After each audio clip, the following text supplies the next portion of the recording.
Seen winter, and now we get to see spring, which I'm really excited about because it's like autumn and spring are always some of my favourite seasons in the year. So because it's nice and cool, it's not too hot, unlike the baking heat we've had over the past couple of weeks. But where are we in the world? So we are actually towards the sort of north end of the Lake District, sort of on the border of what we would consider the English versus Scottish part of our map. And yeah, as you can see, Ralph already mentioned it, but it's a radically different visual to obviously the winter that we showed you last week.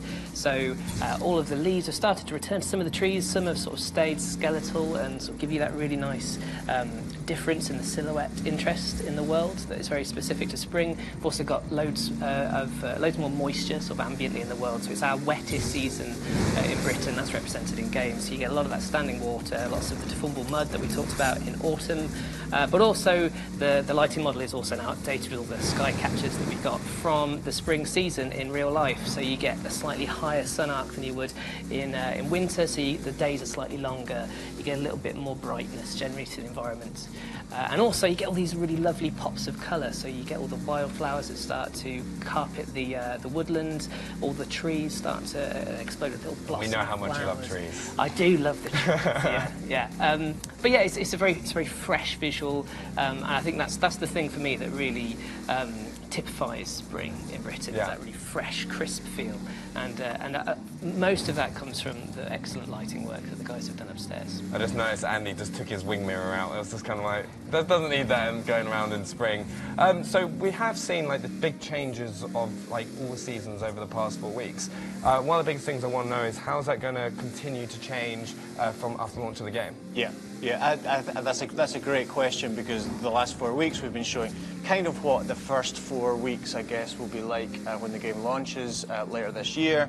Everyone in the community will be taken through these seasons sequentially, just like in real life. But I think, and we mentioned this at E3, our commitment, I think, from this team to the people who are going to play the game is that the changes don't stop there. It's not just the 4 seasons will change in the ways we've seen over the last couple of weeks. The game is going to keep changing after launch as we continue to support it, as we continue to create new content for it, create new features for it, add stuff to the game. And really the point behind the seasons, their transitions, the timing, that weekly cadence of seasons post-launch is so that we can continue to deliver amazing stuff to this game. Some stuff that we have planned, some stuff I think that will come from feedback from the community post-launch, and not just for months, but I think for years after this game ships. Yeah, which is really exciting as well. It's kind of like getting the community feedback and seeing what they want as well.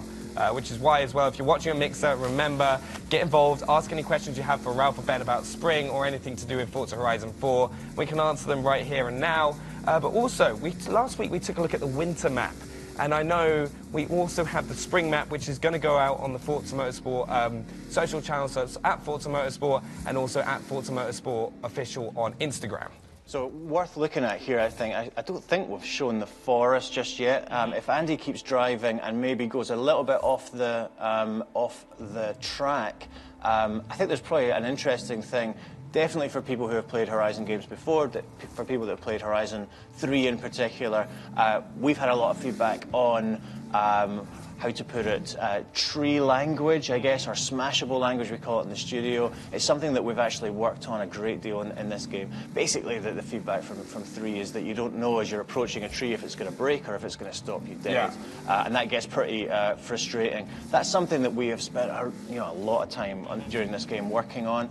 We've worked on a system whereby hopefully, and I think you can probably see it here, the thickness of trees is very clear as you're driving, even through a thick forest like this one, so that you always have a pretty good confidence level as to what's going to break when your car hits it and what's actually going to kind of break your car when you hit it. And as a result, and I'm going to challenge Andy to prove me right now, which might be a mistake, it's actually much easier to drive through wooded areas, even through dense forests like this, if you compare it maybe to the rainforest from Forza Horizon 3, which was a pretty perilous place to try and drive through. I think most people ended up just taking the roads through it.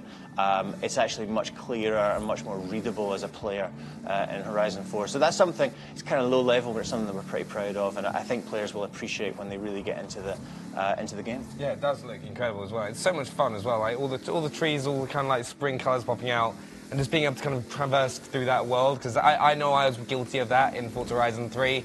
Every time going through a rainforest, I just hit a tree dead, hit my rewind as much as possible, and try and find that perfect route through. So quite excited to try this out. But what else can people pick up with Spring, Ben? With Spring, well, so I kind of already talked a lot about what. All the colour. I saw the snowy mountain peaks in the distance. Well, that's true, yeah. So actually, you do get a bit of residual snow that sort of it recedes back up into the very peaks of the highest areas of the map. So you still get areas where there's a little bit of snow happening here and there. Also, like I know this is the sort of thing that I would personally get very excited about, Benny, as you know. But all the greens are a specific type of green. So Spring has like we actually went out with colour scanners and scanned all the values of all the leaves from the trees at different seasons, and they're much fresher and they don't sort of go to that sort of darker value of green, which again lifts everything up and makes everything feel slightly more fresh than summer, where everything becomes much more mature and also much more lush in the environment. Right. Well, Ben, thank you very much for talking to us as well. I know you're going to be returning in a